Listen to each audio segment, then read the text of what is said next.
Assalamualaikum sahabat bintang. Jangan lupa klik tombol subscribe ya. Dan klik like, komen, dan share. Semoga bermanfaat. Selamat menonton. Enjoy.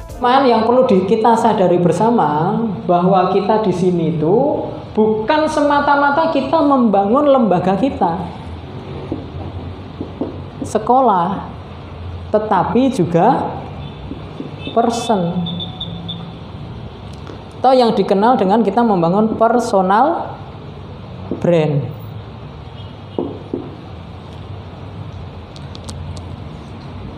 Anda di sini, maka saya katakan yang pertama tadi, Anda jadi guru itu terpaksa disuruh atau karena nggak ada kerjaan yang lain. Kalau panjenengan tidak menyadari mengenai hal ini, maka bekerja itu berat. Seakan kita hanya akan mendapatkan sebuah tuntutan. Ya, kita dituntut dulu. Aku kudu kon ngerjain gini. Iki nggawe RPP, target meneh, sesok nggawe video, target meneh, sesok nggawe macam-macam. Target. Itu kalau kita tidak menyadari dua hal ini, bahwa ketika kita berada di sebuah lembaga, maka kita harus memikirkan dua keuntungan lembaga dan keuntungan pribadi. Ketika lembaga memiliki keuntungan atas kehadiran diri kita, sejatinya kita juga membangun keuntungan diri kita. Dan ketika kita untung di sini, maka kita sejatinya juga memberikan keuntungan terhadap lembaga kita. Maka adanya program yang sangat banyak, dari komisi akademik sampai komisi kesiswaan, humas, sarpras, dan lain sebagainya yang sangat banyak, itu dalam rangka bukan hanya untuk menggedek ke sekolah ini, tapi juga untuk menggedek ke personal brand Anda. Anda jadi guru selama bertahun-tahun, Anda mengalami peningkatan apa? Cara ngukurnya gampang. Sekarang tanggal berapa? 4 apa? Juli 4 Juli 2019, Anda bisa apa? Wawasan Anda seberapa? Jaringan Anda seberapa? Anda diterima di kelas kualitasnya seperti apa? Artikel yang sudah Anda tulis berapa judul? Kalau Anda nulis, kalau jenengan senang video, berapa video yang sudah Anda produksi? Dibandingkan dengan 4 Juli 2020 ini, Anda mengalami pertumbuhan atau penurunan? Kalau Anda mengalami penurunan hari ini, maka segeralah Anda beristighfar. Guru tenan nomor. Aku sudah berkarya apa di sini? Ini loh yang harus disadari. Anda tidak akan beruntung kalau Anda tidak punya program untuk persona Anda. Anda hanya akan merasa, aku ini dituntut tok nang kene lek, gajine sithik dituntut ae. Itu yang akan ada di otak Anda. Maka itu hanya akan memberatkan Anda untuk melangkah kaki Anda, nyetar motor ngeng, tekan kene kuwi mau raine ditekok-tekok. Gawean meneh, noto buku. Rampung, ini rampungnya kapan? Ya, baru kui pembinaan BPH meneh, pembinaan meneh. Ya, kalau kita tidak menyiapkan, menyekenario, menyetel otak kita sendiri, ya kita berat. Itu yang disebut dengan manajemen diri, manajemen pengembangan diri sendiri, mengatur otak kita sendiri. Sering saya katakan, saya membaca bukunya Arfan Pradiansah yang berjudul Seven Happiness. Ada 7 habit, ada 7 happiness. Bukunya fotokopian, saya fotokopi di madrasah ini. Dan buku itu nggak tahu siapa yang pinjam dan nggak kembali sampai sekarang. Silakan nanti yang merasa hidup di zaman saya, nanti nyari-nyari ya. Ya, silakan dicari. Ilmu itu luar biasa banget. Itu membebaskan kita, memerdekakan kita menjadi profesi apapun. Itu kita merdeka, bahagia. Ya, tapi di samping bahagia, kita mendapatkan keuntungan-keuntungan. Oh, diriku bertumbuh ini. Oh, diriku menurun ini. Ini karyaku. Bekerja secara bersama-sama itu membutuhkan apa? Membutuhkan apa? Kalau di teori leader 7 habit, B M. Berpikir menang-menang. Berpikir menang-menang itu apa syaratnya? Menurunkan ego. Berpikir menang-menang kuwi padha penake basa Jawa niku. Nah, ini dibutuhkan kemampuan untuk komunikasi ya. Selain menurunkan ego, yang kedua adalah komunikasi. Komunikasi itu apa yang diperhatikan? Ada intonasi. Yang kedua ada pemilihan kata. Yang ketiga ada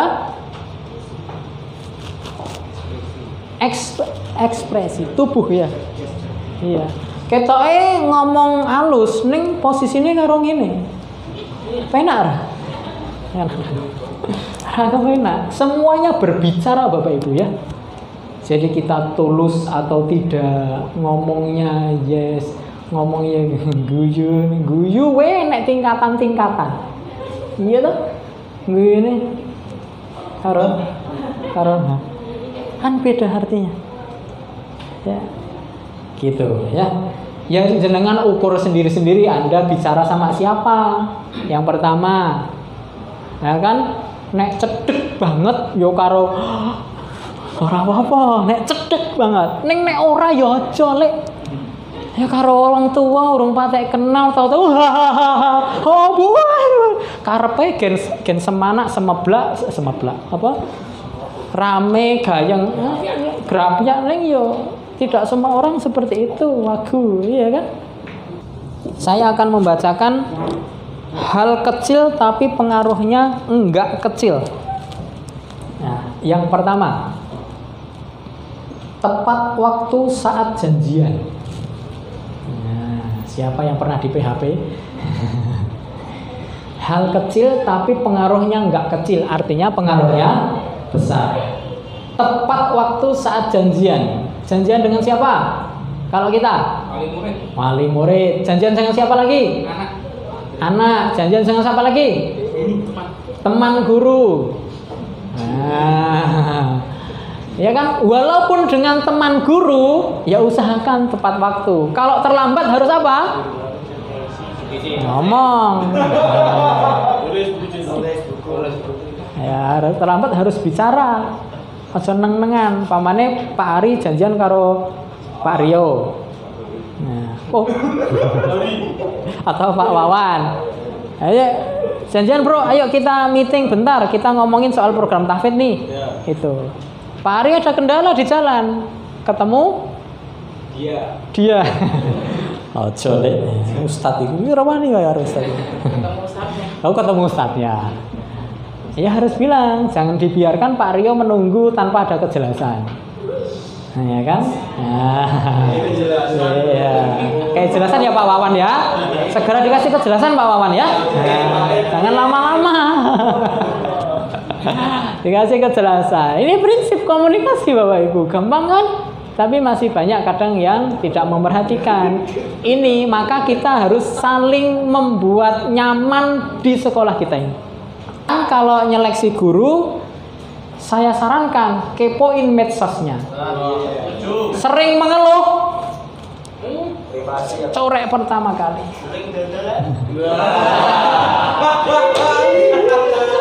Sering mengeluh, Pak. Baru-baru ini kan sering rekrutmen guru. Kemarin MI Negeri 1 Sukoharjo telepon saya, Pak Nasrul, gimana sih nyari guru yang keren, yang bagus, karakternya baik? Saran saya yang utama, paling yang lain-lain kan kamu sudah melakukan. Apa sih yang belum Pak? Kepoin medsosnya. Karakter seorang bisa dilihat dari medsosnya. Anda mau bilang iki guyon, ini enggak, dalam ilmu psikologi guyon itu ada maknanya gitu ya Ustaz.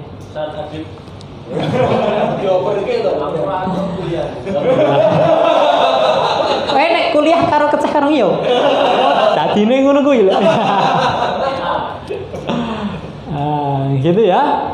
Ini penting. Kemarin yang dari Karanganyar juga telepon ke saya. Pak, nyari guru nih, kita jangan ini. Apa pertimbangan saran dari jenengan yang sudah 10 tahun nyeleksi guru? Nah, kepoin medsosnya, saya gitu juga sama. Kalau yang lain-lain paling kon mulang atau apa. Ada satu kompetensi lagi yang era zaman now, silahkan guru itu diuji kemampuan editing video, syuting dan editing video.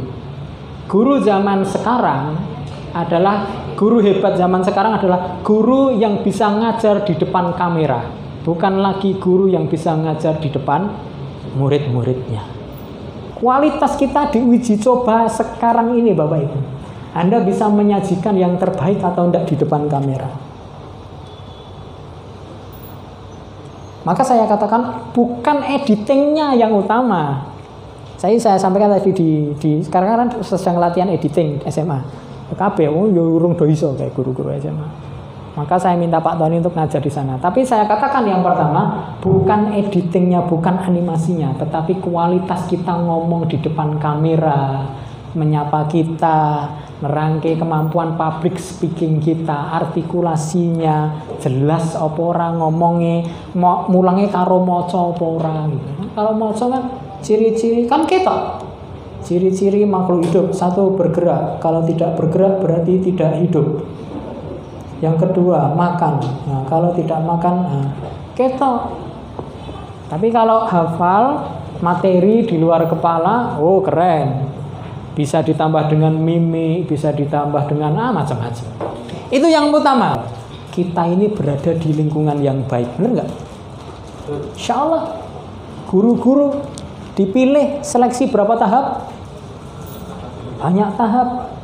Mulai dari ini sampai dikepoin medsosnya, berarti Anda di sini adalah orang-orang pilihan, orang-orang baik. Maka insya Allah kita berada di lingkungan baik, maka kita harus memiliki kewajiban untuk benar-benar menghargai teman kita, saling menjaga tadi yang saya sampaikan, saling menjaga, saling support, saling membahagiakan dan lain-lain, saling menjaga kenyamanan. Karena kita aset ini, teman ini aset. Aset. Nek dodolan yo payu, nek ape menghargai teman. Nek ora kepenak, wis ngomong ora kepenak. Tahu-tahu bilang begini, bikin status order bro. Ora tahu omongan, ora tahu menyapa, tahu-tahu ngene. Aku duwe cerek tukunan. Oh jilbab ya. Jilbab tukunan. Kira-kira ya gelem nuku apa ya? Nah, umpama gelem ya mergo perkewo kanca betina gabrusan walaupun ra ngomong. Dodolan kan ibaratnya ekstrim nggak saya nanti kalau saya ngomong pacaran ya? Ekstrim ya. Tapi nggak apa-apa, ini hanya ibarat saja. Orang piye-piye ngerti-ngerti aku seneng karo kowe piye. Kowe gelem ra karo aku. Piye? Ora ana prolog, ora ana apa-apa, ya kan? Tahu-tahu tuku barangku. Kita nggak ngenalin sekolah, kita nggak menunjukkan kualitas kita baik, akhlak kita baik, nggak ngenalin, nggak komunikasi ke orang-orang. Ayo sekolah neng nggon aku, gelem ra? Gelem. Kalau berdoa jangan lupa untuk menjadi orang yang bermanfaat. Jadi apa sih yang akan kita harapkan ketika kita berada di sini gitu? Selain menjadi pribadi yang bermanfaat. Bermanfaat untuk siapa? Pertama ya untuk dhewekmu dhewe. Gen egoisme tetap terjaga karena itu orang pasti butuh. Menurut saya butuh. Bermanfaat untuk kita. Artinya kita bisa membahagiakan diri kita sendiri atau enggak? Jangan-jangan Anda ini tidak bisa membahagiakan diri Anda sendiri, apalagi yang masih jomblo. Mohon maaf ini ya. Anda harus benar-benar bisa membahagiakan diri Anda. Jadi cari kebahagiaan itu saja. Tapi yang tidak jomblo, Anda lebih berat harus membahagiakan pasangan Anda. Tapi yang jomblo jangan takut tidak menikah. Tapi kalau sudah menikah punya pasangan, artinya ada saling menguatkan. Iya, pokoknya nek mikir golek positifnya kuwabeh positif penak. Bosone ngene jenenge penak, penak banget kan penak. Penak. Selain apa yang kita cari selain pribadi yang bermanfaat, maka ayo Kita evaluasi nih selama 1 tahun kemarin. Aku di sini lebih banyak memberikan manfaat ke teman kerjaku. Teman kerja dulu ya, yang paling cedek ya kan? Lebih banyak bermanfaat untuk teman kerjaku atau merugikan. Omonganku itu lebih banyak menyenangkan atau menyakitkan hati teman-temanku yang ada di sini. Silahkan direnungkan, ora usah dijawab, ning ditulis. Kenapa harus ditulis? Gen kelingan panjenengan kuwi. Ya kan? Ditulis kalau perlu. Karena diingat-ingat dhewe. Saya di sini sudah banyak bermanfaat atau tidak? Itu tadi. Omonganku, sikapku, tindak tandukku, karakterku, nggo kanca-kancaku. Karena ini yang akan berpengaruh terhadap kerja organisasi. Apa? Mimpeka Kartasura. Jenengan di luar punya organisasi A, B, C, D, E, F, G, ya ora apa-apa. Tapi yang utama saya minta di sini, karena kita ngurusi orang lain yang akan berkaitan nasib agama dan bangsa kita di 20-30 tahun yang akan datang. Bukan tugas main-main. Bukan hanya sekedar kita akan menerima tepuk tangan yang bergemuruh ketika murid kita banyak, ketika piala kita banyak. Saya ulangi lagi. Tapi tugas yang sana, maka harus diukur betul apa kehadiran kita di sini. Kalau memang banyak catatan-catatannya, silahkan diperbaiki mulai besok pagi. Mulai besok pagi bikin target baru, semangat baru untuk berkarya yang lebih baik lagi. Ya, nek bicara ya dijaga, apalagi komunikasi tulis sekarang model daring. Ngati-ngati betul, saurunge di-share, klik tanda panah sebelah kanan bawah, kuwi diwaca meneh. Ya. Ini ilmunya Rene Suhardono di bukunya The Ultimate You. Kira-kira 300-an halaman itu bukunya. Keren itu. Saya punya 2. Kalau mau baca saya bawakan. Baca sih kaya ngono kuwi ya ono ilmune ternyata lho, Lek. Ono ilmune nek ngesen. Apa meneh sama orang yang belum begitu akrab. Apalagi di grup. Di grup itu orangnya banyak. Berbagai macam karakter. Sing maca intonasinya terserah sing maca. Bener gak? Karepe jane ora karo nesu. Ning sing maca itu iso karo nesu. Oh, dadi ra nyaman. Makane diwaca sik meneh ping pisan, minimal ping pisan. Mengurangi tipe juga ya. Tapi kalau grup akrab hanya bertiga, Pak Wawan, Pak Rio, Pak ini, Mas Dori. Silakan, nggak apa-apa. Tapi kalau di grup, wah hati-hati. Kritikan gue ini bener apa ora? Bahasane penak didengar apa enggak? Jangan asal ketik, bleng, nanti akan kembali ke sini lagi. Personal brand. Anda mau dikenal sebagai orang yang baik, santun, kritis tapi santun, atau kritis tapi orang ngepenak ke wong. Saya senang dengan pribadi kritis, tetapi harus santun. Ya kan, bakat orang itu kan bisa 2 kan, bisa jadi guru, bisa juga dari pembisnis. Ya kan, ada yang guru saja, ada yang pebisnis saja. Kemarin juga saya katakan di Karanganyar, ya silahkan, tidak apa-apa. Tetapi Anda harus benar-benar mengukur diri Anda sendiri. Ketika ngajar di sini, ya kan, ngajar sambil berbisnis, bisnis apapun, mana yang lebih dominan mengganggu otak Anda? Apakah bisnis Anda atau urusan sekolah ini? Kalau yang lebih banyak mengganggu pikiran Anda adalah sekolah ini, urusan program, pokoknya hal ilmu tentang sekolah ini, maka passion Anda di guru di sekolah ini. Tapi kalau yang lebih banyak mengganggu Anda, mengganggu itu artinya produktif ya, jangan diartikan negatif. Produktif, sah-sah saja, bisnis itu kan luar biasa. Saya yang mau membangun, iso-iso belum bisa. Nah itu, tapi ternyata yang lebih banyak mengganggu diri saya ini ya sekolah. Maka passion saya ada di sekolah. agak tak kesampingkan itu bisnis. Bukan dunia saya. Tapi kalau yang mengganggu Anda lebih produktif di bisnis, tinggalkan sekolah. Karena Anda akan menjadi bisnismen yang super kaya nantinya, lebih hebat, kaya, yang nantinya bisa memberikan donatur kepada sekolah. Semangat kita, nasihat-nasihat kita, pelajaran-pelajaran kita sampai di rumah-rumah murid kita. Itu harus dihadirkan. Karena itulah jaminan kualitas mutu pelayanan kita. Itu bisa dimulai dari apa yang saya terangkan tadi. Komunikasi, menyapa, membangun jaringan, bagaimana pemilihan kata-kata, bagaimana ketika harus ke wali murid ya diwaca meneh dan lain-lain. Itu biar semangat kita, kehadiran kita itu dirasakan oleh orang tua di rumah.